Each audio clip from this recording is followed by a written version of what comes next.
একটা সময় খুব রাগ হতো।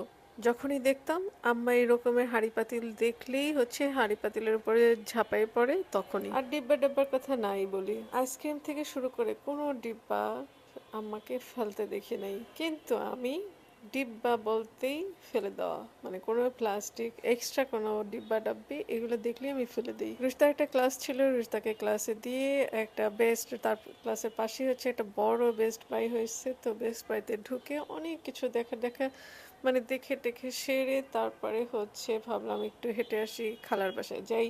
তো খালার বাসায় যাওয়ার পথে একটা ডাব খেয়ে তারপরে কিছু বাজার করে ঘরের মধ্যে অনেক কিছু ফুরাই গেছে, তো সেখান থেকে কিছু বাজার টাজার করে তারপর হচ্ছে খালার বাসায় যে অনেকগুলো আড্ডা মেরে তারপরে হচ্ছে আবার বেস্ট বাইতে চলে আসছি। ওই যে বললাম একসময় আম্মাকে দেখলে খুব বিরক্ত হতাম যে সারাদিন শুধু পাতিল কেনে হাঁড়ি কেনে, মানে যত আমাদের পুরোনো জামা কাপড় ছিল সেগুলো দিয়েও সে প্রচণ্ড রকমের হাঁড়ি পাতিল কিনতো। সেই আমার যে অভ্যাসটা, সেই অভ্যাসটা এখন মনে হয় আমার মধ্যে চলে আসছে। এখন হাঁড়ি পাতিল দেখলেই জামা কাপড় আর কেনা হয় না, কিন্তু হাঁড়ি পাতিল দেখলেই অনেক কিছু কিনতে হবে। তাই বেস্ট বাই থেকে এতগুলো হাঁড়ি পাতিল কিনে নিয়ে আসলাম, সাথে একটা মাটির হাঁড়ি কিনে নিয়ে আসলাম। আরও একটা জিনিস যেটা করতে চাচ্ছি সেটা হচ্ছে যত রকমের প্লাস্টিকের জিনিস আছে বয়ম থেকে শুরু করে সবকিছু আমি আস্তে আস্তে বাদ দিতে চাচ্ছি। লাইফ থেকে যত প্লাস্টিক কমাই দেওয়া যাবে আমার জন্য তত শান্তি, মানে আমার মনের ভেতরে শান্তি লাগবে। কারণ আমি আর চাচ্ছি না যে প্লাস্টিকের কিছুতে কোনো কিছু রাখতে। এই যে মানে যেখানে